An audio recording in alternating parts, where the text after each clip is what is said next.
welcome to my channel. If you don't know me, I am new here. I'm Elise, and we're going to talk about surviving your first year of education.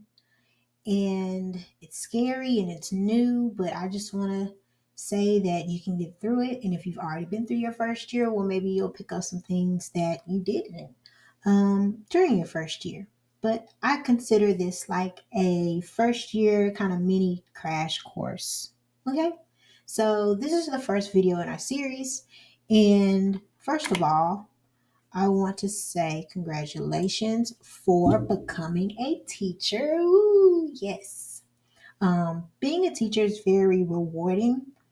It's almost like parenting where it's not a completely thankless job because you are getting paid, but there's a lot of unwritten expectations that could be very overwhelming. And so, congrats on becoming a teacher and choosing this field. I really hope that you can subscribe to this channel and really learn the craft because it is a very rewarding community need for good teachers. So I don't want to ramble too much about that. I could talk so much about that. But let's go on. Let me introduce myself and who I am. Okay, so my name is Elise, or Shayna is my first name, but I'd rather go by Elise on my YouTube. I'm a 11, 12-year vet in the teaching field. Most of my teaching years have been in secondary education, but I do literacy specializations for K through fifth grade. So I get in contact with the littles and the big kids. I've taught all the way from the kindergartners to seniors. So I have a very vast kind of wheelhouse when it comes to literacy and the expectations for each age group. So this is just a little bit about myself. Um, and it's very boring. I live a very boring life. But I'm here to help you guys with your first year so you don't make a lot of the mistakes that I did. Okay, so let's get into it. This video is going to be about your teaching philosophy and your teaching style.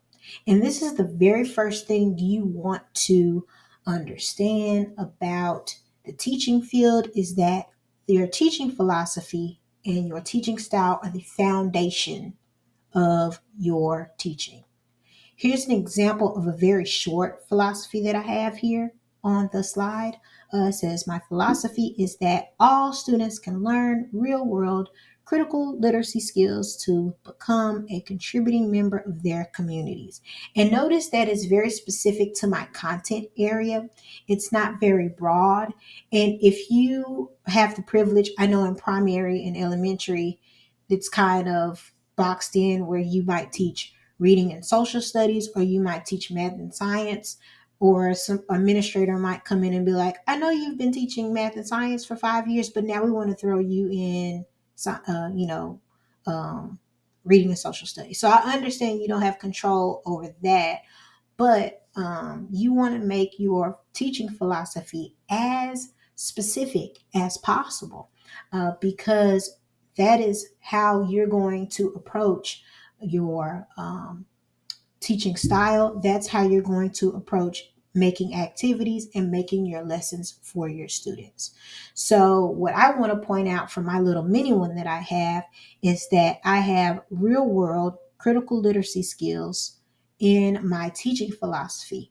And that means that when I make lessons or when I make activities, my expectation is that I'm going to make sure my students can apply what we've learned to the real world, because I believe as an educator that it is my job while they're with me to prepare them to use these skills in the real world. We keep preaching about the real world to kids, especially with high school. We try to really get it in their mind that, hey, the real world is just around the corner and there's all these new responsibilities and things that you're going to need to know.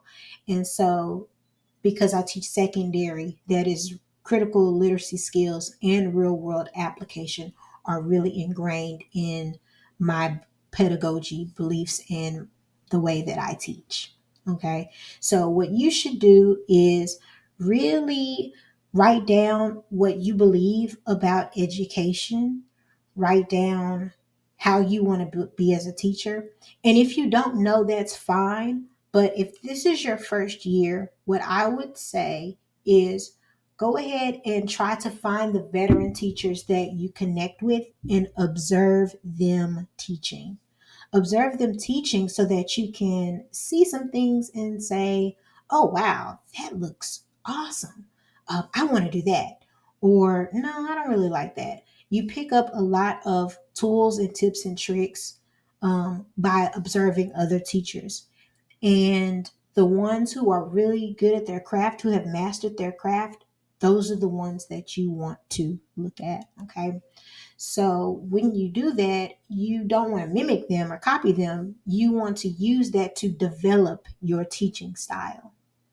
And as you develop your teaching style, it's kind of hand in hand. You'll get to understand more of your teaching philosophy and develop your teaching style.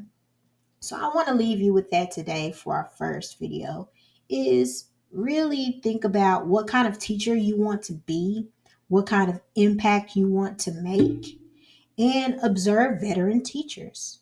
Observe them teaching and look at how they manage the kids, look at how they deliver a lesson, and start to take mental note of how you either want to do it that way or do it better, or okay, that's not what I really want to do. But you first have to see it, and in order to kind of understand it.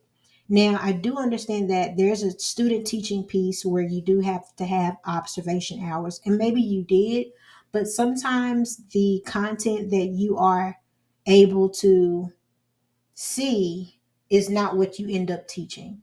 So if you are going to be a history teacher and your observation hours was with a computer science teacher or a biology teacher, the best practices do travel from content to content, but sometimes you want something a little bit more specific to your area so that you can think about it in a lesson planning sense. And when you get to observe it in your content area, it's easier to visualize what you want to do, how you want to bring it to the table to make sense for your content. So I love observing teachers and other contents because I think cross curricular activities are also important. So it's nothing against going into another teacher's class who doesn't teach what you teach. You pick up something, right? But try to, within your first year, use your planning time to observe. Um, that's going to be a great use of your time. And it's going to show your administrator that you're taking initiative to master your craft, which takes years to master your craft. Not a long time, but you're not going to get it after your first year. And just accept that. It's okay.